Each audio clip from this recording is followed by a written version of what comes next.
You know, I hate certain past. Saya nggak suka beberapa hal. Jangan tahu kau ubah. Ya terimalah saya apa adanya. Apalagi Tuhan. Tuhan benci perceraian. Jangan kau ganti. Itu sudah karakternya. Sudah jangan kau coba ubah Tuhan dengan situasimu. Masa Tuhan nggak ngerti? Jangan bicaranya gitu. Bahasa itu tidak mempan. Bahasa itu adalah bahasa yang kurang responsibel, kurang peka, kurang sensitif dengan Tuhan. Kalau Tuhan bilang aku benci perceraian, titik sudah.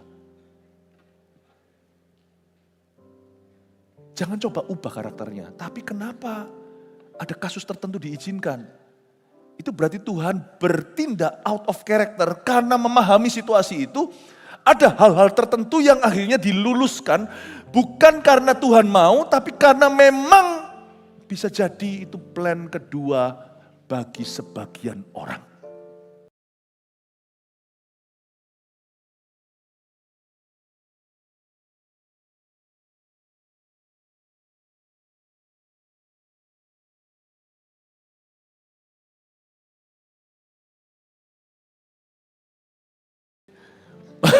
Mari kita belajar tentang satu topik yang penting sekali tapi sensitif karena saya tidak mau seminar keluarga ini klise, klasik dan main aman.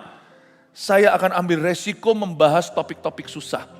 Termasuk pernikahan, perceraian dan pernikahan kedua. Kenapa saya sebut pernikahan kedua dalam topik ini? Supaya Anda menghargai pernikahan pertama dan bagi yang bujangan mempersiapkan. Jangan main-main soal marriage. Kenapa topik ini topik yang sulit? Karena di dalam satu congregation, jemaat, jangankan kalau ribuan, puluhan pun ada beraneka ragam. Ada di antara mereka, di antara jemaat, yang pernikahannya bahagia. Tapi ada juga di antara jemaat yang sedang struggle, yang bergumul dengan pernikahan yang gak happy. Lalu mulai memikirkan untuk bercerai. Mulai mempertimbangkan secara serius. Dan semoga apa yang saya bagikan ini akan kena kepada kedua-duanya. Bukan hanya itu, tetap juga akan ada di dalam tinggal di dunia yang bobrok ini. Manusia yang sudah dihancurkan oleh dosa dan tinggal di bumi yang jauh dari sempurna. Selalu akan ada tak terkecuali dalam gereja orang-orang yang sudah bercerai. Baik perceraiannya itu sepihak, yang satu salah satu benar, atau dua sisi saling menyalahkan. Yang kelihatannya berfondasi untuk perceraian itu, tapi juga ada hal-hal yang sifatnya tidak fundamental. Baik itu kesalahan sendiri atau kesalahan pasangannya. Dan sekarang juga di antara yang bercerai, yang hidup sendiri ini kalau masih muda apalagi, lagi mikirin untuk nikah lagi.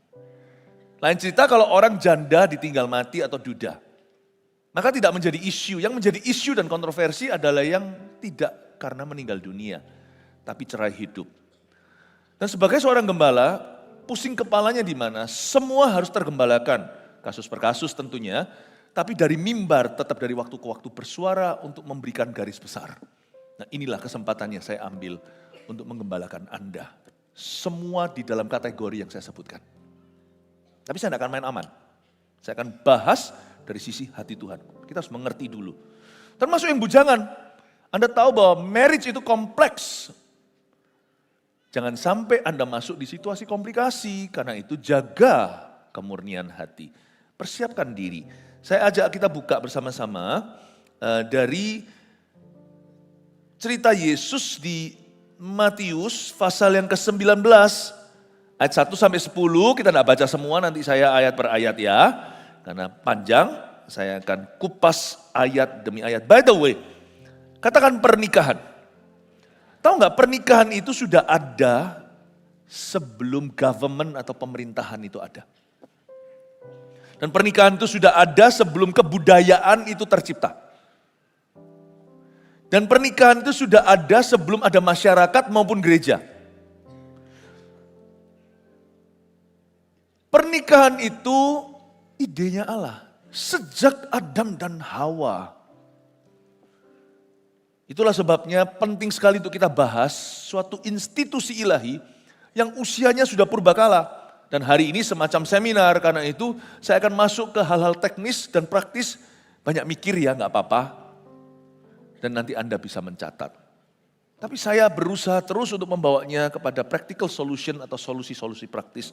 Mari kita lihat ayat pertama tentang perceraian, ini cerita Yesus. Setelah Yesus selesai dengan pengajarannya itu, berangkatlah ia dari Galilea dan tiba di daerah Yudea yang di seberang sungai Yordan. Orang banyak berbondong-bondong mengikuti dia. Lihat itu, orang banyak berbondong-bondong, kan pasti banyak kebutuhan. Ada 1.000 orang ya 1.000 masalah. Tapi Tuhan itu berhikmat. Tuhan itu dahsyat. Dia memberi kita semuanya satu pakem, patokan, satu standar. Orang banyak berbondong-bondong mengikuti dia dan ia pun menyembuhkan mereka di sana. Hati Tuhan itu selalu ingin menyembuhkan. Kasih Tuhan memulihkan, kasih Tuhan memperbarui, kasih Tuhan mau mengampuni, kasih Tuhan mengubah segalanya. Tuhan itu selalu ingin menyembuhkan. His heart, hatinya itu selalu ingin kita pulih. Dan kalau kita sudah pulih dan kita baik-baik saja, hati Tuhan itu selalu ingin membuat kita utuh. Jangan ada satu lagi yang gugur imannya. Jangan ada satu lagi pernikahan yang hancur. Minimal kalau bukan demi Tuhan, demi keturunan, demi anak-anakmu. Tuhan itu hatinya kayak gitu. Dia itu kemana-mana menyembuhkan. Tapi Tuhan juga mengerti. Tuhan Maha tahu, dia tuh sangat paham bahwa kita ini terbuat dari tanah dan debu. Dia tahu kita ini siapa, Mazmur 103. He knows who we are. Karena itu Tuhan selalu akan menjemput kita dari titik kehancuran. Dan dia ingin bulu patah terkulai, tidak dipatahkan. Bulu yang sudah pudar nyalanya, tidak dimatikan, tidak dipadamkan. Dia itu ingin menjemput kita dari titik kehancuran dan membawa kita ke titik pemulihan. Itulah sebabnya Tuhan itu adalah shepherd.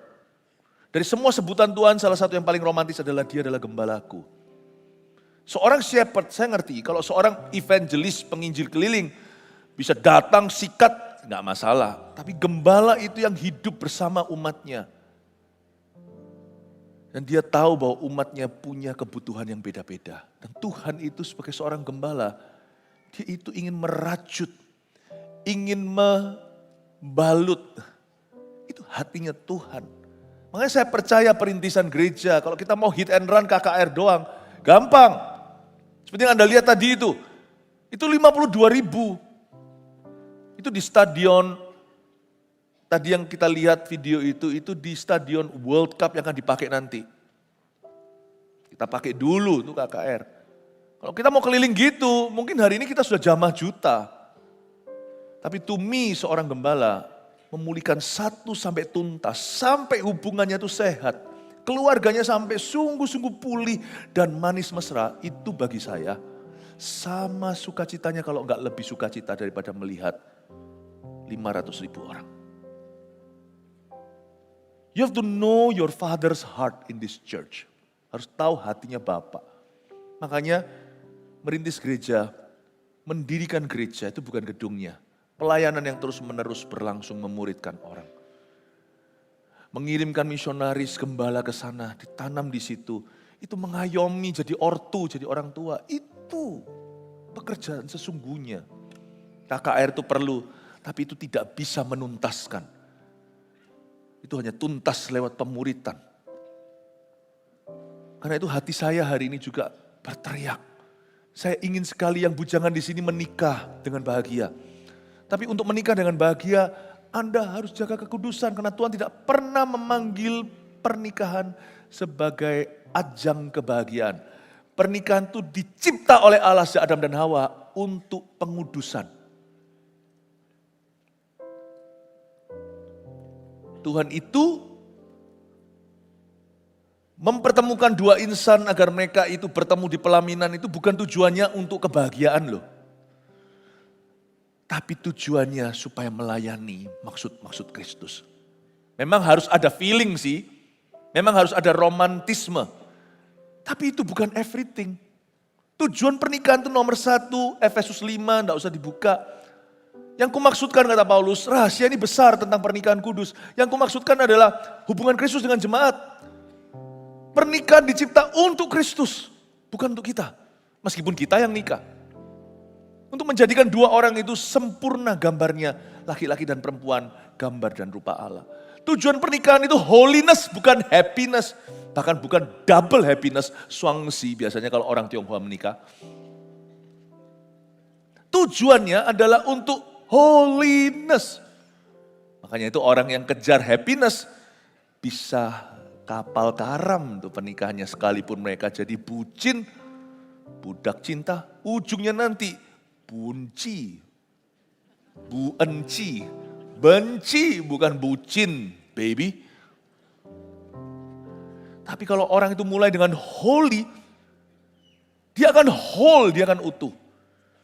Saya tidak sarankan cara kuno, oke? Berarti zaman dulu, zaman nenek-nenek kita, belum sampai nenek moyang lah, belum jauh-jauh. Engkong dan mak kita dijodohkan, langgeng itu sampai mati setia dan saling cinta. Daripada sekarang anak-anak muda pilih sendiri dari umur 14 sudah cium kiri kanan.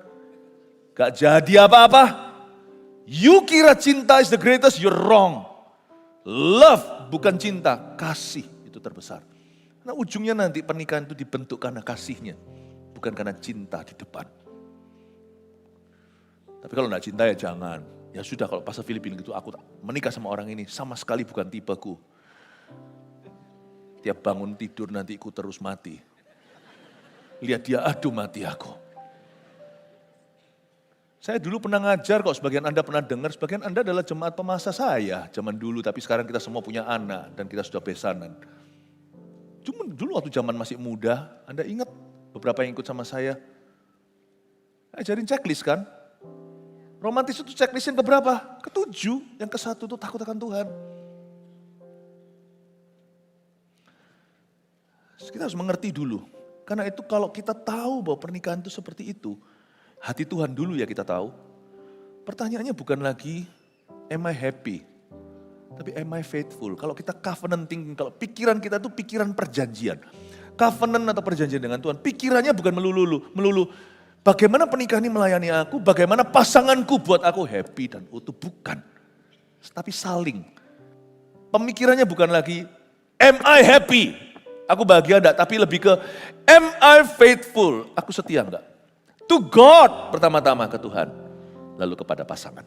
Lalu kepada anak cucunya tentunya. Kepada gereja. Mari kita lihat ayat 3. Maka datanglah orang-orang Farisi kepadanya untuk mencobai dia. Biasa orang-orang Farisi itu. Mereka bertanya, mencobai apa sih?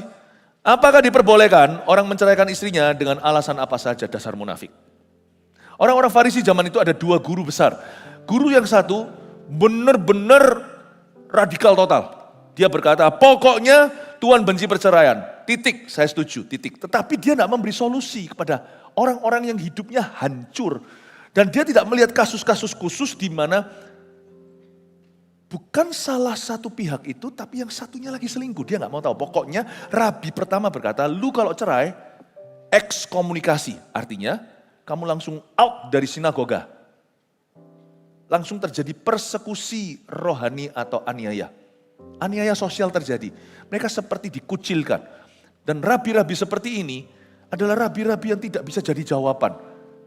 Dia pokoknya keluarkan legalisme atau pokoknya legalistik. Pokoknya begini hukumnya. Kamu cerai, kamu orang yang layak patut masuk neraka. Tapi satu rabi yang satunya lagi itu beda. Dia lebih populer. Dia bukan rabi yang menghakimi tapi maha menerima. Rabi itu berkata, boleh orang cerai, yang dimaksudkan adalah laki-laki menceraikan istrinya kalau laki itu sudah bosan. Di zaman Yesus itu ada 2 macam rabi itu. Yang rabi satunya lagi yang, kalau gua udah bosan sama istriku gitulah, boleh cerai, asal cerainya baik-baik ya. Di bumbu-bumbu, mau dikasih gula-gula, bau ya bau di hadirat Allah. Kita semua tahu hati nafsu, kita semua tahu itu aji mumpung. Kalau ada orang yang namanya panjat sosial, ada orang yang kutu loncat nikah. Mumpung nih ada jalur, kita pakai jalurnya. Asal ada surat Musa, tanda tangan segalanya baik-baik semuanya secara agama. Udah, bye. Dia tidak jadi pendosa di mata masyarakat, tapi Tuhan lihat motivasi hatinya karena Tuhan melihat hati dasar pendosa. Dia bisa ceraikan, bosen. Istri masa muda sih. Tapi sekarang sudah tidak muda lagi, jadi sekarang cari istri muda. Itu yang terjadi. Yesus dilempari pertanyaan seperti ini. Kira-kira jawab Yesus gimana? Karena ini komplikasi, kompleks banget ini. Ini kalau operasi itu nggak bisa 6 jam. Ini bisa 12 jam operasi kayak gini. Tapi Yesus bisa jawab cuman dalam waktu 12 ayat. Hebat. My God. Kita lihat sekarang ya. Ayat 4. Jawab Yesus, tidakkah kamu baca? Langsung dicacah sama Tuhan daging cacah. Back to the Bible. Katakan kanan kirinya, back to the Bible. Kembali ke Alkitab. Bagus sekali. Berarti kan kalau back to the Bible, berarti back to God's heart. Kembali ke hati Tuhan. Dan karena kembali ke hati Tuhan, akan kembali ke hati sendiri-sendiri. Memang tidak semua yang bengkok bisa diluruskan di hidup ini. Suatu hari kita semua akan menjawab Tuhan untuk setiap keputusan kita. Termasuk soal pernikahan, perceraian, pernikahan lagi dan sebagainya. Tidakkah kamu baca bahwa Ia yang menciptakan manusia sejak semula menjadikan mereka laki-laki dan perempuan? Biar kata-kata Tuhan menggema di hati kita. Tidakkah kamu baca, kembali ke Alkitab, dan kita langsung tahu bahwa di ayat 4, pernikahan adalah rancangan ilahi. Dia gak boleh main-main. Karena Tuhan dikatakan di Alkitab sejak semula. Tadi kan saya katakan, sebelum ada pemerintahan, sebelum ada masyarakat, sebelum ada budaya, sebelum ada gereja. Sejak semula, menjadikan mereka, berarti itu rancangan Allah. Bukan ide kita. Kalau kita tahu pernikahan sepenting itu, kita harus mempersiapkan diri waktu pacaran, bahkan sebelum kita mengejar lawan jenis kita. Orang tua juga harus bisa mempersiapkan anak-anaknya. Kita boleh punya selera humor, kita bisa bercanda, jangan terlalu uptight lah, terlalu serius, nanti kaku, semua orang jadi tegang, betul. Tapi kalau keputusan tidak boleh guyonan. Keputusan gini gak boleh main-main. Kita harus approach, mendekati segala sesuatu yang merupakan keputusan penting dan rancangan Allah itu dengan penuh doa, pertimbangan akal budi, dan juga penuh nasihat yang benar. Karena kita kalau orang-orang bujangan tidak cari pacar, saya ingatkan, Anda cari istri. Kalau saya didekati orang umur 14, Pastor Philip boleh gak saya pacaran? Saya bilang, kamu cari istri tak? Enggak, kalau gitu ya jangan cari dulu pacar. Seserius itu? Iya. Karena kita langsung ngerti sekarang. Pacaran kan cikal bakal mau nikah. Jadi karena itu jangan pernah main-main dengan romansa. Karena itu adalah jalan masuk menuju ikatan. Mungkin apa yang saya katakan tidak populer. Karena apa salahnya toh pacar umur 14 diganti lagi 16. Ya, kalau kita mau tidak tanggung jawab sama diri sendiri ya boleh. Tapi kalau kita mau tanggung jawab sama Tuhan, jangan. Karena itu melibatkan banyak loh. Kalau orang yang bujangan dulu ya, itu melibatkan orang yang kamu sukai. Itu melibatkan keluarga mereka. Itu melibatkan dirimu sendiri, keluargamu. Melibatkan jauh lebih rumit dari yang kau kira. Lebih dari sekedar I love you. Jangan yang menikah, jangan pula yang bujangan, teman tapi mesra. Karena kemesraan ini, lo kok cepat berlalu. Jangan main-main my friend. Kemesraan tidak pernah diciptakan untuk coba-coba. Kemesraan itu adalah cikal bakal cinta, kasih untuk waktu yang lama. Kalau Anda suka sama orang, tidak ada yang melawan. Silahkan. Setiap musim berganti suka yang lain. Gak apa-apa ada orang yang suka mudah jatuh cinta, apalagi gitu mikir dulu lain kali. Ada orang yang langgeng cintanya, ya tunggu kalau memang itu jodohmu tidak akan lari kemana-mana. Hanya karena kau suka bukan berarti kau harus lakukan sesuatu terhadap itu. Kalau kemesraan hanya dalam perasaan, it's okay, it's your right, itu hakmu. Tapi kalau kemesraan sudah mulai dalam perbuatan dan mulai melibatkan dan mulai menjanjikan dan memberi harapan dan be responsible, belajarlah tanggung jawab dengan anak orang. Belajarlah tanggung jawab dengan orang lain juga. Amin Bapak Ibu. Karena manusia bukan sepatu, coba nggak cocok, coba size-nya nggak pas. Feelings, God created it to be for the Lord. Perasaan dicipta Tuhan untuk orang lain. Nah, orang yang sudah menikah juga sama. Ya, hati-hati dengan yang begitu-begituan kalau bukan dengan istri maupun suaminya. Tuhan secara semula menjadikan mereka laki dan perempuan dan firman-Nya ayat 5, dan sebab itu laki-laki akan meninggalkan ayah dan ibunya dan bersatu dengan istrinya. Ngomong soal marriage nih, pernikahan. Sehingga keduanya itu menjadi satu daging. Jadi kita tahu bahwa pernikahan itu tujuannya adalah untuk menjadikan mereka one flesh atau satu daging. Tujuannya adalah untuk kemuliaan Tuhan. Kemuliaan Tuhan. Ini saya kasih sedikit tips juga kalau sudah menikah tinggalkan sifat bujangan.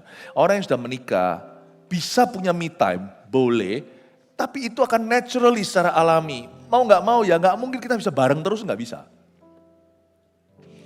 Tapi jangan menuntutnya dan jangan ciptakan sendiri. Usahakan kebersamaan, bukan sendiri-sendiri. Reuni pergi sendiri, itu kan reunimu. Reuni pergi bersama. Lalu habis itu bedakan, jangan gini loh, aku punya my friend, your friend, temanku, temanmu, sudah nggak ada. Udah nggak ada sorokan rahasia. Usahakan kebersamaan, itu pun nggak mungkin bisa terus bersama kok. Apalagi nanti kalau punya anak, ada kesibukan ini itu. Jangan kau sengaja pun secara tidak sengaja tidak bisa selalu bersama. Me time pasti tercipta.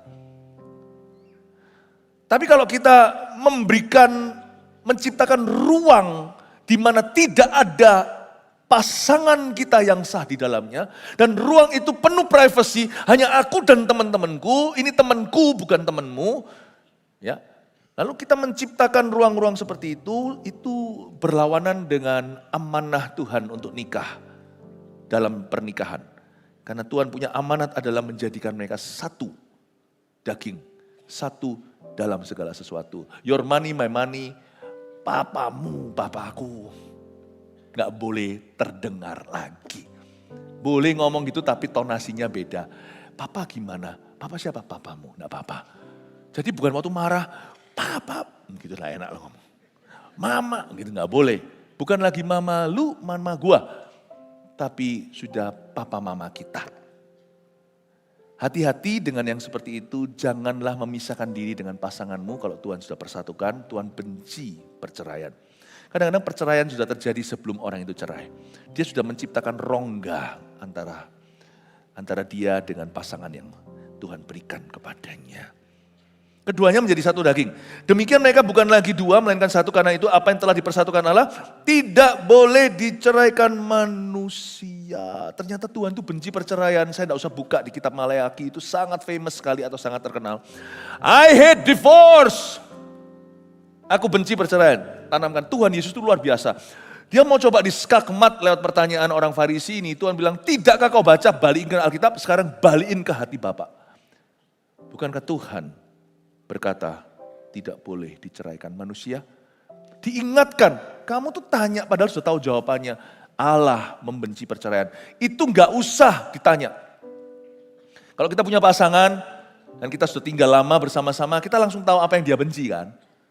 Kadang-kadang dia toleransi demi apa, tapi kan gak bisa diubah watak. Itu misalnya, ada pasangan kita itu yang benci sekali sama cicak. Kita cicak, usir. Jangan pada waktu begitu, kita pakai logika. Apalagi kalau yang laki ya kan, gitu aja loh. Malah diambil, ditakut-takuti. Itu cinta bisa berubah warna seketika. Jangan salahkan dia, kasihnya tetap. Kasih tanpa syarat, tapi kasihnya terhadapmu lebih untuk mengampuni. Dia tidak akan mengagumi. Ya, kalau dia memang benci cicak, ya usirlah itu cicak. Jangan paksa dia, dia benci itu kok kita mau memaksakan kehendak kita dan mencoba mengubah dia. Kecuali kalau dia malam hari menggigau cicak. Nah itu perlu kelepasan kalau dia menggigau itu terus. Tapi kalau itu sudah jadi personality kepribadiannya, terimalah dia apa adanya. Kan sudah satu paketnya untuk Anda berkata I do atau saya bersedia. Ada juga yang gak suka kacoa. Saya itu pernah sekali ya. Saya setelah di Ungaran itu melayani, mengusir setan, gagah perkasa. Pastor Yu ingat ya. Tiba-tiba setelah selesai itu mungkin Tuhan izinkan untuk merendahkan hati setelah kemenangan besar. Jalanlah Mickey Mouse. Waktu Mickey Mouse datang, setan saya tidak gentar. Mickey Mouse datang, saya langsung wah, naik ke atas sofa. Dan diketawain sama Pastor Yu dan kawan-kawan yang lain. Waktu zaman puluhan tahun yang lalu, wah, mereka itu jahat sekali. Kok gak tak, malah mereka semua ketawa, bukan, tapi karena kita dekat. You know, I hate certain past, saya gak suka beberapa hal. Jangan tahu kau ubah, ya terimalah saya apa adanya. Apalagi Tuhan benci perceraian. Jangan kau ganti, itu sudah karakternya. Sudah, jangan kau coba ubah Tuhan dengan situasimu. Masa Tuhan gak ngerti? Jangan bicaranya gitu, bahasa itu tidak mempan. Bahasa itu adalah bahasa yang kurang responsibel, kurang peka, kurang sensitif dengan Tuhan. Kalau Tuhan bilang aku benci perceraian, titik sudah. Jangan coba ubah karakternya. Tapi kenapa ada kasus tertentu diizinkan? Itu berarti Tuhan bertindak out of character karena memahami situasi itu. Ada hal-hal tertentu yang akhirnya diluluskan bukan karena Tuhan mau, tapi karena memang bisa jadi itu plan kedua bagi sebagian orang. Kalau memang situasinya tidak bisa lagi berubah. Pahami dulu hati Tuhan. Tuhan Yesus kan ditanyai, boleh gak cerai? Tuhan bilang, Bapak gimana?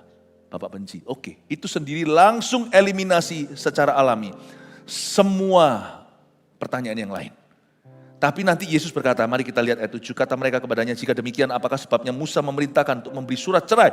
Jika orang menceraikan istrinya, kata Yesus kepada mereka, karena ketegaran hatimu Musa mengizinkan kamu menceraikan istrimu. Tapi sejak semula, tidaklah demikian dengan kata lain, tapi sejak awal itu bukan ide Bapa. Tidak pernah cerai itu inisiasi dari Tuhan.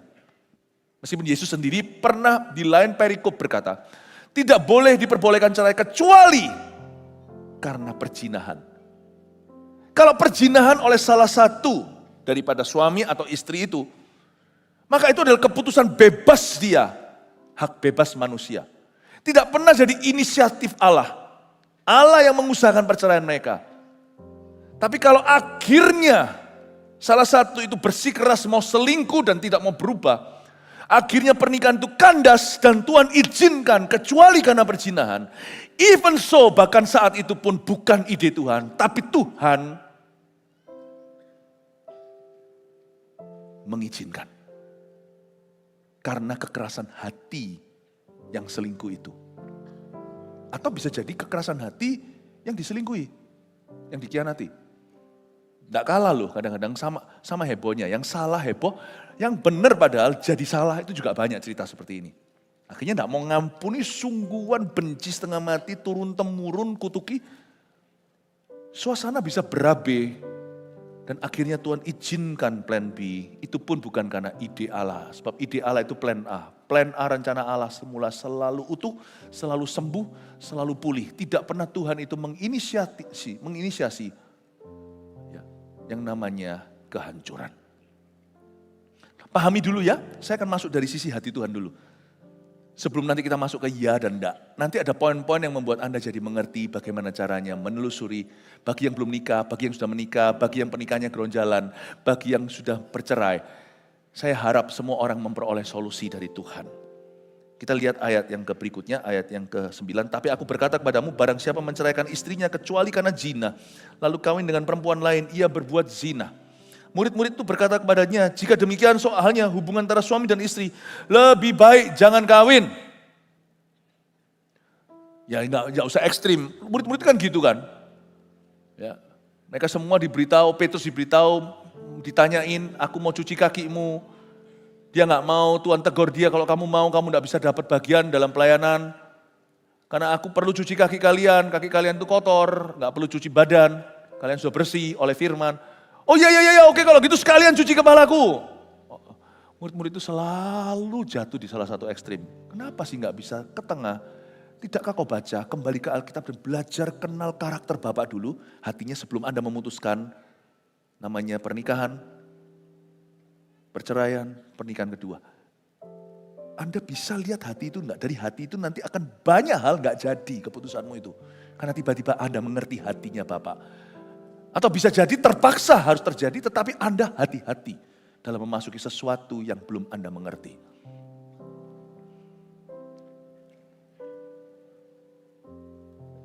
Murid-murid itu berkata, kalau gitu hanya hubungan antara suami istri lebih baik jangan kawin. Akan tetapi ia berkata kepada mereka, Tuhan itu baik dan hikmat jawabannya. Tidak semua orang dapat mengerti perkataan ini. Hanya mereka yang dikaruniai saja. Kita tidak bahas di sini. Karena Tuhan bilang sama murid-muridnya, aku menghadapi Farisi. Kita ngomong nanti. Tapi intinya ya, dia ngomong sama murid-muridnya. Murid-muridnya itu nyeletuk tidak pada tempatnya. Padahal Yesus sedang menghadapi oposisi. Mereka tuh tidak ngerti. Seperti anak kecil gitu loh.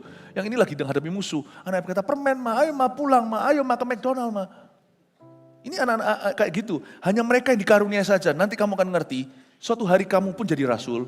Nanti suatu saat kamu akan mengerti gimana membedakan kasus per kasus. Tapi sekarang kamu nangkep dulu kata-kataku. Kamu kenal dulu hati Bapak. Jangan asal bunyi dulu. Mulut jangan asal bunyi. Jangan asal komentar. Kamu pahami dulu hati Tuhan. Ada orang yang tidak dapat kawin karena ia memang lahir demikian. Dari rahim ibunya. Dan ada orang yang dijadikan demikian oleh orang lain. Dan ada orang yang membuat dirinya demikian karena kemauannya sendiri oleh karena kerajaan sorga. Siapa dapat mengerti? Hendaklah ia mengerti. Tuhan itu bijaksana, dia tidak kasih konklusi. Tapi dia kasih hati, dia tahu, diberitahukan pada dasarnya. I never will plan for anyone's divorce. Tuhan berkata, tidak ada di plan aku. Coba bolak-balik itu buku, setebal apapun, kau tidak akan dapat dikata, aku berkenan akan perceraian. Tidak ada.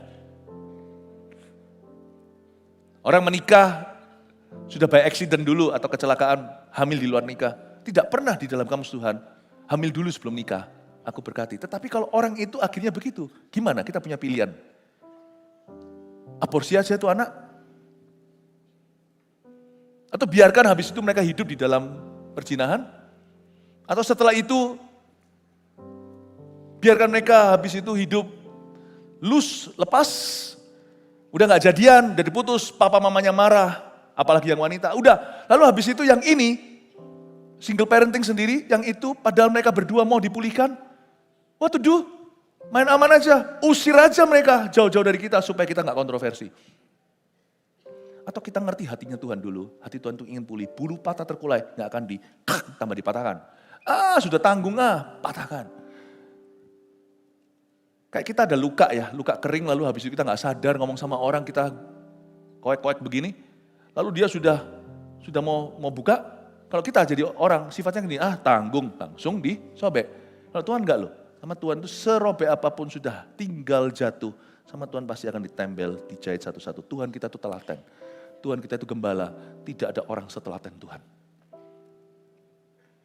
Pikirannya itu selalu bulu patah terkulai, harus kusambung kembali. Makanya itu penggembalaan itu paling susah. Sekarang menjelaskan kenapa Pastor Yu rambutnya ubanan. Tapi kok masih tebel ya? Shampoo-nya apa? Shampoo-nya Firman.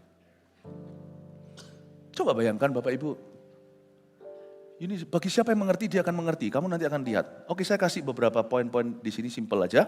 Yang pertama dulu ya. Pernikahan adalah rancangan Allah dan bukan ide manusia. Pahami dulu, kita harus mengerti bagian ini dulu. Itu sudah jelas ya, jadi saya tidak perlu jelaskan lagi. Poin kedua. Tidak apa-apa munculkan dulu nanti, nanti kita terakhir semuanya waktu muncul, Anda bisa foto bersama. Dua, Tuhan membenci perceraian. Oke, kita tidak perlu berdebat soal ini. Tuhan benci perceraian. Kalau gitu gimana dong? Tuhan benci aku dong, aku sudah cerai. Mungkin sebagian di antara Anda, saya tidak perlu aja tanya siapa, angkat tangan, pasti ada. Pasti ada. Gereja 100 orang aja ada. Gereja 50 orang aja ada, gereja 20 orang aja ada. Gereja 10 orang aja ada, apalagi di negara yang perceraian prosentasinya tinggi banget. Dan jangan kaget loh ya, Indonesia itu tinggi sekali tingkat perceraiannya. Kita dulu kan kira, oh enggak, Indonesia aman. No, tinggi. Saya tidak tahu tingginya persisnya berapa, per berapa orang itu satu orang cerai saya tidak tahu. Tapi tinggi. Kita taruh dulu di garis besar haluan dulu. Tuhan membenci perceraian. Dan saya tambahkan, ini memberikan satu ruang untuk diskusi dengan Tuhan. Dan menganggapnya sangat serius. Oke, cerai itu sesuatu yang serius. God takes every divorce seriously. As he takes every marriage seriously. Tuhan itu menganggap setiap pernikahan itu serius dan Tuhan menganggap setiap perceraian itu serius. Ada beberapa fondasi untuk yang namanya biblical divorce. Aneh ya, ironis ya, atau pernikahan yang alkitabiah. Saya ajak kita buka saja. Yang pasti gini ya, Tuhan tidak membenci orang-orang yang bercerai. Tapi Tuhan tidak suka dengan kondisi itu. Tapi bukan berarti Tuhan tutup pintu. Karena ada hal-hal tertentu yang firman Tuhan bahkan angkat bicara di bagian lain. Nanti Tuhan Yesus memberikan wahyu kepada Paulus untuk menuliskan di 1 Korintus pasal 7 ayat 10 sampai 15, tolong dibuka di depan saja, ya. Bagaimana Tuhan menganggap perceraian itu sangat serius, saya tunjukkan yang namanya biblical divorce atau perceraian yang alkitabiah seperti apa, tapi jangan di sini yang memang gronjalan pernikahannya berkata, yes aku hari ini dapat peneguhan. Awas. Balik tidakkah kau baca? Aku membenci perceraian, jangan kau pakai ini. Oke, tapi saya menunjukkan bahwa our God is wise. Barang siapa mengerti, dia akan mengerti. Kepada orang-orang yang telah kawin, aku tidak. Bukan aku, ditekankan oleh Paulus, ini bukan opini, ini firman. Dalam tulisanku bagian ini wahyu langsung dari Kristus. Bukan aku, tapi Tuhan perintahkan supaya seorang istri tidak boleh menceraikan suaminya. Oke, lanjut. Dan jikalau ia bercerai, ia harus tetap hidup tanpa suami. Bisa enggak kalau masih muda? Atau berdamai dengan suaminya. Dan seorang suami tidak boleh menceraikan istrinya. Sudah ditutup dua sisi sama Tuhan. Istri nggak boleh ceraikan suami, suami nggak boleh ceraikan istri. Kalau Tuhan pakai bahasa Singapura, dia akan berkata, you can always talk lah. You can always talk to me. Tuhan itu nggak pernah kehabisan akal sebenarnya kalau kita nggak keras hati. Akan ada selalu solusi. Nggak pernah saya itu ngomong sama Tuhan sepanjang hidup saya. Baik saya dengarkan langsung atau tidak, nggak masalah. Never, gak pernah sekalipun saya sendiri alami secara, saya kasih kesaksian pribadi. Gak pernah dalam suasana yang paling jutek, apapun juga yang paling jedok rasanya sudah jalan buntu. Kalau saya datang ke Tuhan itu selalu dia buka jalan. Tuhan itu adalah tipe orang, misalnya tipe pribadi, kalau Anda datang sudah rasanya give up itu sama Tuhan itu tiba-tiba punya pengharapan. Tuhan itu tidak ada jalan buntu soalnya. Tapi saya tidak berkata gini untuk menuduh orang-orang yang sudah cerai gitu berarti you're a loser atau sebagai seorang pecundang, bukan. Tapi saya tunjukkan di sini bahwa Tuhan tetap nggak berubah, jangan kau ubah karakternya. He still hates divorce. You know kadang-kadang perceraian itu bisa juga diizinkan, tapi tak akan pernah dalam dunia Tuhan dirayakan. Saya ulang dalam bahasa Inggris, a divorce may be permitted, but it would never in God's world be celebrated. Ini bisa jadi quote ini. Makasih Tuhan untuk penerangan. Bisa diizinkan, bisa, sebaiknya jangan. Tapi tidak mungkin dirayakan. Orang yang kena terminal illness, penyakit yang sangat parah misalnya kanker, bisa sembuh. Tapi kenapa kita harus kanker dulu? Haruskah kita mencobai dan berkata, toh bisa disembuhkan? Tuhan bisa memberiku kesempatan lagi. Pernikahan lagi, Tuhan masih bisa buat aku happy? Bisa. Haruskah? Bisakah Tuhan memberkati hanya lewat pernikahan pertama? Hai bujangan terutama, siapkan sungguh-sungguh dong hidupmu. Jadi bejana. Pernikahan pertama dan kedua ya saya beritahu ya. Sami-sami 6-7 lah. 11-12. Anda menikah dengan pasangan Anda, misalnya Anda wanitanya. Laki itu nanti, sama kok. Hidungnya juga satu, lubangnya dua. Orang pertama suami satu, rumah yang kedua, tetap matanya juga dua. Mulutnya juga satu, dalamnya ada lidah. Sama lah manusia itu, cuman bedanya adalah minus trauma kali atau cintanya. Tapi kalau kasih dengan siapapun juga Anda akan dibentuk untuk mengasihi. Sungguhan itu. Memori itu kan kau ciptakan dan usahakan, mau memori indah, memori buruk. Yang membuat seorang suami itu sangat sedih ketika ditinggal meninggal oleh istrinya atau sebaliknya. Itu memori indah yang mereka ciptakan bersama. Mama enggak bisa loh, mama terus ingat papa. Itu memori indah, dan memori indah itu tidak langsung mereka lahir punya, tapi sesuatu yang mereka buat bersama. Itu yang membuat susah ketika kita ditinggal mati oleh pasangan kita. Ya, sampaikan salam kepada pasangannya. Jadi sebenarnya ya, mau menikah pertama kedua ketemunya juga orang. Selama ada orang sama. Cuman hanya yang pada pertama orang itu sudah keras hati. Gak mau gua udah gak mau sama lu. Saya udah gak mau sama dia, pokoknya aku tutup pintu. Ya sudah. Jangan sampai nanti di pernikahan kedua dibentuk di hal yang sama kita gagal lagi. Karena sampai kapanpun 6, 7, 11, 12 lah. Sama saja. Saya gak ngomong bahwa semua orang sama. Enggak. Cuman semua orang itu tetap orang berdosa. Jadi why look forward to the next one? Finish this one lah. Selesaikan ini, sempurnakan. Kecuali kalau player. Kalau player ya dia pasti maunya lagi. Selalu stok baru lebih baik daripada stok lama. Karena itu sudah namanya penyakit jiwa. Sorry ya kalau saya ngomong apa adanya. Itu berarti sudah penyakit jiwa. Memang sudah niatnya dosa. Tapi kalau enggak, saya ngomong gini, membuat tertuduh enggak kalau orang yang sudah bercerai? Bukan, saya harus tutup pintu itu, tapi saya akan memberimu solusi. Makanya Alkitab berkata, Tuhan membenci perceraian dan menganggapnya sangat serius. It is human decision at the end. Bukan his decision. Tapi dia bisa mengizinkan. Nah, kita lanjutkan, ayatnya belum selesai tadi, munculin lagi. Sampai mana tadi ayatnya? Kepada orang-orang lain, aku bukan Tuhan, katakan. Ini bukan Tuhan ya, ini opini Paulus, tapi pun jadi firman. Kalau ada seorang saudara beristrikan seorang yang tidak beriman. Ada seorang laki-laki punya istri bukan orang Kristen. Dan perempuan itu yang gak Kristen mau hidup sama dia. Jangan loh ya kamu ceraikan.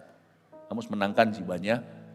Kalau yang sana Kristen, satunya istrinya bukan. Tapi perempuan itu masih mau. Terus dalam pernikahan ini, janganlah berkata, oh lalu tiba-tiba istriku bukan orang Kristen, aku ceraikan. Ayo, senang sama siapa? Atau yang sebaliknya, lihat ayat 13. Dan kalau ada seorang istri bersuamikan seorang yang tidak beriman dan laki-laki itu mau hidup bersama dengan dia, janganlah ia menceraikan laki-laki itu. Alasan mungkin suaminya itu tidak kenal Tuhan, lalu dia mau, nggak mungkin lah. Seorang wanita kalau sudah berani bercerai kayak gitu, sudah pasti bahasa Surabayanya ada yang tampan nih. Sudah ada yang mau menerima dia. Nggak gitu dia nggak mungkin berani. Laki juga sama lah. Pasti sudah ada janji, ada sesuatu. Tuhan tuh lihat kok hatinya, bengkok hatimu. Kayaknya seolah-olah cengli atau masuk akal sekali. Tapi Tuhan tahu ayat 14 munculkan. Karena suami yang tidak beriman itu dikuduskan oleh istrinya. Ya sudah itu menjadi bebanmu. Kalau dulu sebelum nikah, sudah tahu kejadian dengan pasangan tidak sepadan, ya sudah itu resiko tanggung penumpang, ya doalah. Dan kejar anak-anakmu supaya anak-anakmu ke gereja. Tapi kalau semuanya kejadiannya salah satu terima Tuhan setelah menikah, ya Anda juga harus tetap setia. Dan istri yang tidak beriman itu dikuduskan oleh suaminya. Andai kata tidak demikian, niscaya anak-anakmu adalah anak cemar. Tapi sekarang mereka adalah anak-anak kudus. Ayat terakhir ayat 15 munculkan. Tapi kalau orang yang tidak beriman itu mau bercerai. Ini mau bercerai, kata mau itu bukan, cerai yuk, bukan. Tetapi dia itu kumat-kumatan dan benar-benar orang itu abandon you. Dia yang meninggalkanmu. Baik itu lewat selingkuh atau tidak, pokoknya orang yang tidak beriman itu tidak memberimu pilihan lagi, dan dia memberimu misalnya ultimatum, kamu nyembah berhala atau aku ceraikan kamu. Jangan langsung berkata, yes, aji mumpung di hati Tuhan melihat, yes akhirnya doaku terjawab, bukan jawaban doa. Anda berkata, janganlah Pak, aku tetap jadi orang Kristen, aku tidak mungkin nyembah berhalamu. Tapi jangan ceraikan aku demi anak-anak, jangan demi Tuhan. Lalu dipukuli misalnya, Ya kalau pukuli sudah urusan polisi. Kekerasan rumah tangga lalu gimana. Akhirnya pada satu titik, saya tidak mau kembangan ilustrasi ini, satu titik Anda tidak punya pilihan. Dia yang menceraikanmu, meninggalkanmu. Dalam hal demikian saudara atau saudari tidak terikat. Tapi Allah memanggil kamu untuk hidup dalam damai sejahtera. Ada kata tapi itu luar biasa. Tapi Allah memanggil kamu untuk hidup dalam damai sejahtera itu disclaimer-nya awal. Tapi, jujur loh ya, jangan manipulasi. Paulus berkata, jangan pakai ayat ini, dikasih tapi Allah memanggil kamu untuk hidup dalam damai sejahtera. Itu kalau nulis cek, ada tulisannya sekian ribu juta dan sebagainya, sekian sen. Only, itu kasih only, dicoret di situ tidak bisa ditambahin nolnya. Dikasih only itu, tapi only. Remember, Tuhan tetap benci perceraian. Allah memanggil kamu untuk hidup dalam damai sejahtera itu dalam konteks pernikahan. Allah memanggilmu untuk utuh. Sekalipun konteksnya itu tidak utuh banget. Satu percaya, satu non-Kristen. Tetap Allah tidak mengendaki karena Tuhan tahu nggak kenapa? Tuhan sayang anak-anak Anda. Suaminya nak karuan segalanya, ada orang yang tetap memilih untuk bertahankan supaya anaknya tidak memperoleh satu noda sejarah anak-anak cerai papa mama. Tuhan tuh bilang gini loh, hidup sekarang itu terlalu pendek kok dibandingkan dengan kekekalan. Ada value yang lebih tinggi daripada pernikahan sementara di dunia. Ini kata-kata Tuhan luar biasa. Karena itu Bapak Ibu, ada beberapa alasan cerai tersebut. Saya tidak sebut satu-satu, nanti kasus per kasus. Jangan dipakai jasa ini atau jalur ini. Sungguhan jangan kau pakai. Tapi kalau terpaksa, kita selalu punya bahan pertimbangan yang sangat-sangat tipis namun sangat berhikmat dari Tuhan. Karena itu sebelum mempertimbangkan perceraian, jangan ya, saya ulang, ini khotbah bukan menghalalkan cerai, ini khotbah menentangnya mati-matian. Kalau saya hanya tentang, gak boleh gaya Rabi salah satu itu, yang cerai masuk neraka. Tapi tanpa memberikan hikmat Tuhan, tanpa menjabarkan, tanpa memberikan solusi, tanpa menunjukkan ke hatinya Tuhan. Itu kan jadi hukum Taurat. Tapi tidak pernah menjawab pergumulan batin seseorang dan memilah-milah setiap opsi itu dengan bijaksana. Jadi saya sekarang punya khotbah ini menentang itu, tetapi saya menunjukkan pada Anda gambar menyeluruh. Supaya dalam segala keputusan yang bujangan, yang sudah menikah, yang geronjalan atau yang happy, kau jaga dari sisi hatimu dan hati Tuhan. Amin Bapak Ibu. Sebelum orang mempertimbangkan cerai, sama sekali mempertimbangkan titik ini, perhatikan beberapa hal. Pastikan kau sudah mengejar yang namanya pertobatan, pengampunan. Pastikan dirimu sudah mengejar mati-matian itu dan mengejar yang namanya pastoral counseling atau counseling pastoral. Pastikan Anda sudah melibatkan umat Tuhan, tapi nggak semua rame-rame, tapi melibatkan perwakilan umat Tuhan yang paling bijaksana untuk menentukan jalanmu sebelum kau timbang-timbang opsimu, supaya ada orang ketiga, dalam hal ini hamba-hamba Allah yang bisa dipercaya, yang teruji, yang mature, yang dewasa. Ada kok di setiap gereja, apalagi di gereja kita pasti ada. Untuk untuk menimbang-nimbang hatimu apakah benar atau salah. Untuk dia jadikan sparring partner di dalam hati dan jiwa. Supaya roh kita itu diuji dulu. Apakah dalam keputusan-keputusan tersebut saya sudah mempertahankan yang terbaik, saya sudah fight, saya sudah berjuang untuk rekonsiliasi. Bapak Ibu Saudara itu penting sekali. Kita lihat sekarang yang ketiga. Hati yang lembut menyembuhkan apa yang hati keras runtuhkan. Paham gak kalimat ini? Kan Tuhan Yesus berkata, kenapa Musa mengeluarkan surat cerai itu? Musa loh. Yang menulis 10 perintah Allah loh. Yang berkata jangan berzina, jangan apa. Karena ketegaran hatimu. Musa mengizinkan kamu menceraikan istrimu. Jadi hati yang lembut versus hati yang keras. Langsung beda hasil akhirnya. Hati yang keras itu sudah tidak mau rekonsiliasi. Hati keras, apa yang hati keras runtuhkan itu hati lembut. Bisa sembuhkan. Sebenarnya banyak hal bisa selesai kalau ada salah satu sungguh-sungguh mau ngalah. Tapi memang ada kasus khusus di mana yang satu ngalah pun, yang satu lagi tetap mabuk-mabukan, selingkuh, narkoba, membahayakan bayi di kandungan dan memang sudah tidak bisa diajak bicara. Kadang-kadang memang karena ulah orang lain, kata Korintus tadi, ada orang yang tidak bisa menikah juga karena ulah seseorang. Kadang-kadang juga ada kasus tapi Tuhan Yesus melihatnya sungguhan itu kasusnya. Bahwa ada orang yang sudah mengusahakan keras mati-matian, dia siap mati bahkan untuk pernikahannya memang tidak bisa kecuali dia sungguh-sungguh akhirnya mati di tangan pasangannya. Dan yang kayak begini adalah kasus-kasus khusus. Hati yang lembut menyembuhkan apa yang hati keras runtuhkan. Yang penting dari hati kita itu harus lembut. Hati yang keras itu gimana sih kira-kira? Ya orang yang bersalah, tapi hati keras itu juga orang yang disalahi. Memang gak mau minta maaf. Atau dalam pernikahan sudah dingin pada titik di mana mereka berdua atau salah satu yang mulai menarik diri. Sudah tidak menunjukkan affection atau tidak lagi mau menyalurkan cinta kasih. Dan sudah menarik diri secara emosi. Nah ini kalau terjadi terus menerus lama-lama pernikahan itu kaku. Dan dia mulai mati. Cerai bukan solusi. Karena sebenarnya hatimu sudah keras dulu di dalam hati. Selalu tanya, bukan soal pernikahan, selalu tanya pada dirimu sendiri. Hari ini kenapa hatiku keras? Di area mana di hati saya itu yang sudah menjadi dingin? Sebab hati yang keras pada ujungnya akan membunuh segala sesuatu yang kau punya, termasuk pernikahanmu. Makanya Tuhan berkata, karena ketegaran hatimu. Kita lihat kita yang keempat. Pernikahan kedua, ini susah. Membutuhkan hikmat yang khusus. Saya tidak berkata boleh atau jangan. Kecuali kalau sudah jelas keluar dari kriteria yang Tuhan beri, yang tadi itu.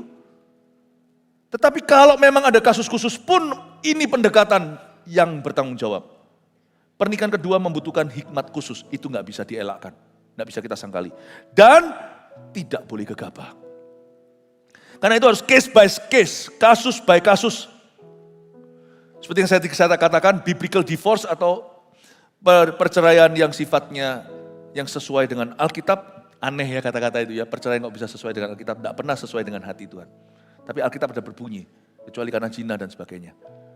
Ada juga orang yang menikah, tapi ternyata baru ketahuan tidak pernah dijamah selama tahunan. Karena memang yang satu homoseksual. Ada banyak hal kasus-kasus modern yang belum ada mungkin, belum mencuat di zaman-zaman orang-orang Farisi itu.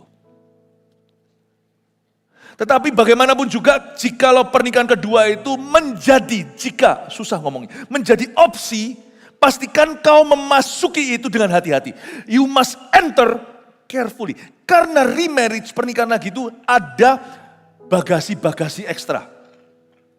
Overweight itu bayar mahal. Soalnya kalau Anda ke airport diizinkan 20 kilo, Anda banyak 25, setiap kilo itu bayar saudara. Apakah ekstra bagasi pernikahan? Apa aja contohnya? Kedua keluarga yang harus dipersatukan. Itu lebih sulit daripada cocokan ginjal saat dicangkok. Tingkat failure-nya, gagalnya tinggi. Dengan usaha yang sama di pernikahan kedua, kau bisa pakai usaha yang sama di pernikahan satu. Mungkin bisa berhasil loh memulihkan. Tapi di pernikahan pertama, Anda sudah malas, aku sudah gak selera sama orang itu. Ya sudah, itu pilihan. Apalagi? Luka lama yang tidak akan pernah tertutup terus terenganga. Apalagi perbandingan-perbandingan yang tidak bisa kau hindari. Pasti ada perbandingan. Dan itu komplikasi. Suami dan istri baru ini, lalu mereka saling menikah atau belum atau gimana anak dengan anak. Pasti ada perbandingan dan pasti ada ketimpangan. Anak sendiri, anak bawaan. Belum lagi masih ada hal-hal yang gak kelihatan seperti spiritual curse. Kutuk turun-temurun yang harus kau fight dan lawan. Karena itu sebelum Anda mau menikah lagi jikalau ada, tanya beberapa pertanyaan ini. Satu, am I healed? Apakah aku, ini bukan poin-poin lagi ya, tapi Anda bisa catat kalau mau. Am I healed from apakah saya sudah sembuh? Atau Anda masih sakit? Dan pertanyaan lain lagi adalah, apakah sekarang hubungan baru ini untuk memasuki pernikahan lagi ini, apakah hubungan ini sekarang ku jalin dalam takut akan Tuhan? Apakah sehat? Apakah memuliakan Allah? Is my relationship now yang baru ini setelah kapal kandas nikah pertama ini, apakah ini honoring God enggak? Atau sudah summon leven? Atau sudah tinggal bersama? Enggak apa-apa, namanya orang sudah nikah, percayalah. Orang sudah nikah, enggak bisa cuma pacaran. Makanya enggak bisa, kalau tidak dituntun oleh Tuhan dan hamba-hambanya, enggak bisa. Pasti melenceng. Sikat. Jangan pakai abal-abalan, kita pakai siapa yang bisa diundang untuk ini, langsung aja. Kalau gitu, apa bedanya dengan drive-thru di Las Vegas? Tapi kalau Tuhan namanya kita catut, kita ikutkan dalam pernikahan yang baru ini, pastikan dari awal sudah pakai cara Tuhan, sekalipun bermula dari sebuah kehancuran. Tanya, apakah Anda sudah mencari konseling yang benar-benar dipenuhi dengan kebenaran? Apakah anak-anak Anda dilibatkan, kalau sudah punya anak dalam pernikahan pertama, apakah anak-anak Anda, feeling, perasaan, emosi mereka, kerohanian mereka sudah menjadi bahan pertimbanganmu sebelum masuk ke dalam pernikahan baru? Apakah Anda melibatkan mereka? Yang pasti begini ya, jangan pakai pernikahan kedua untuk menyembuhkan apa yang gak bisa sembuh di pernikahan pertama. Jangan pakai pernikahan kedua untuk menyembuhkan apa yang gak bisa sembuh di pernikahan ke satu. Itu namanya pelarian.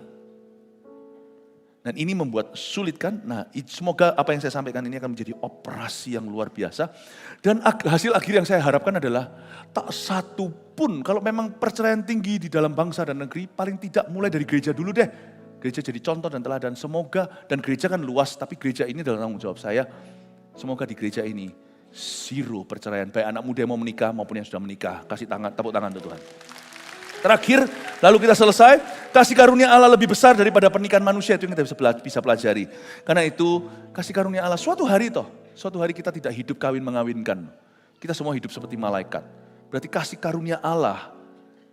Thy loving kindness is better than life, kasih setiamu lebih dari hidup.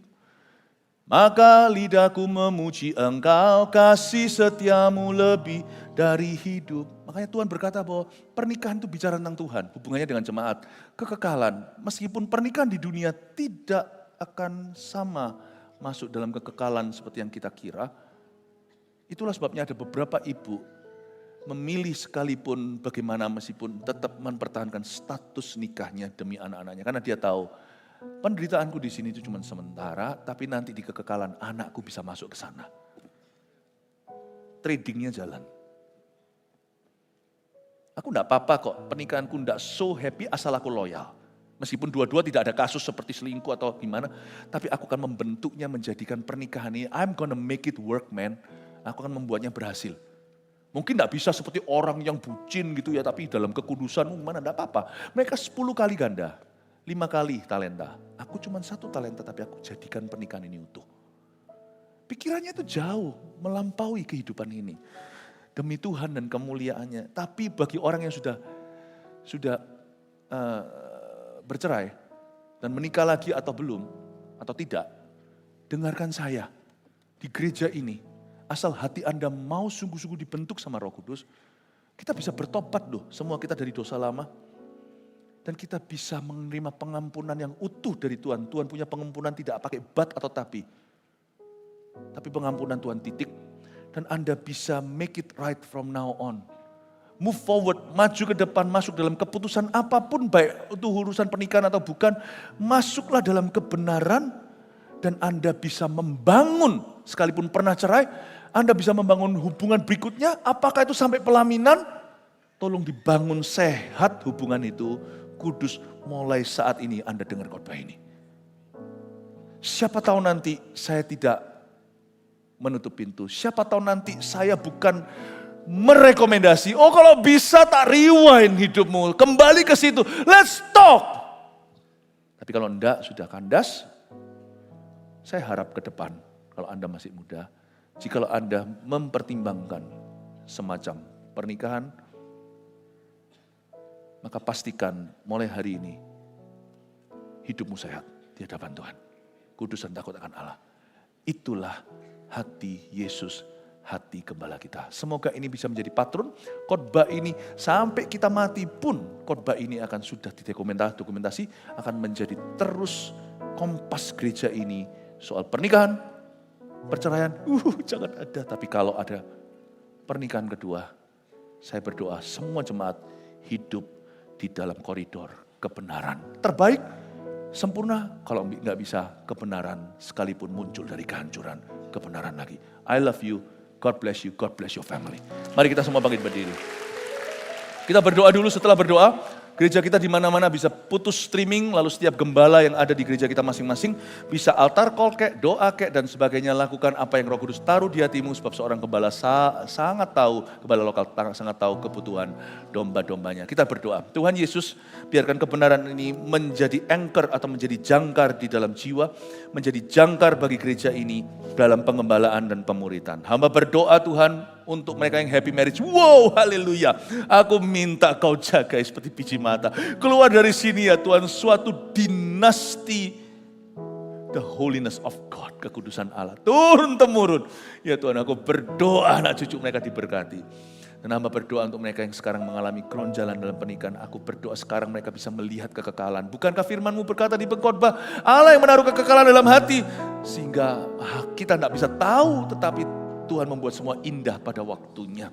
Kami percaya Tuhan Yesus, kalau ada orang-orang yang dewasa imannya, segala sesuatu bisa ditanggulangi. Aku patahkan roh cerai, tidak akan terjadi. Not in this church, not in their marriage. Tidak dalam pernikahan mereka dalam nama Yesus. Tapi kalau ada di antara mereka orang-orang yang Tuhan Yesus yang sudah, janda jemaat yang sudah bercerai.